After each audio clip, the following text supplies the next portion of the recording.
Hey everyone, got a couple new cars in the collection this week. First up, the 49 Buick Roadmaster. This is opening diecast. This is supposedly a movie car. This is supposedly from Rain Man, but in typical Greenlight fashion, this is really old tooling, like really old, that they bought from like Road Signature or Road Tough, and then just repackage it as a movie car. So Rain Man, one of my favorite movies from like the late 80s, 88ish. Tom Cruise and Dustin Hoffman. Dustin Hoffman supposedly talked about how he drove this car in the driveway like on Sundays. That was the claim to fame of this car. So again, this is really old tooling, as you can see by the glaring flaws. Like, look at that. That is pretty bad. The gaps are atrocious. The overall quality is atrocious. This is one step above like a kid's toy. And again, retail is like $79, you know. So this is 4 times the money of what you're finding in Costco from Maisto Barago with less quality. So you do have a straight 8. The side hinged hood is pretty neat. You always look for the portholes on Buicks like this. You know, 4 portholes means it's an 8-cylinder. Obviously, you're not going to have carpeting. This is on sale at Mint Models for about $32, and there's a variety of coupons that make it like $25 to $28, which I guess at that price I'm not mad at it. Again, this is pretty poor quality. I normally wouldn't have this in my collection, but the movie car section is a little bit light, so I'm calling this a movie car. So there you go.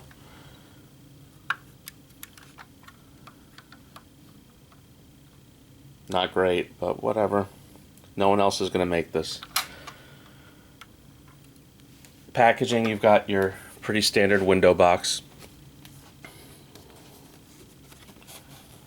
They, I guess, actually paid for the license, or maybe they didn't, but either way, it's marketed as the Rain Man Buick Roadmaster. Up next, this was a bit of a hole in my collection. This is a Ferrari 365 GTB 4 Daytona with kind of like a Targa roof setup. I've needed one of these for a while, and all the variants have become kind of expensive. The Hot Wheels Elite is like a $300 car. So this is by TechnoModel, and this also had a retail of like $289-ish, but this is sealed resin. This came with, you know, a little bit of a window bubble flaw.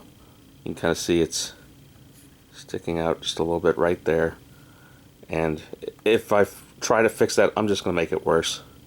It's not that noticeable, so I'll live with it. Interior is pretty good from what I can make out. You have a little metal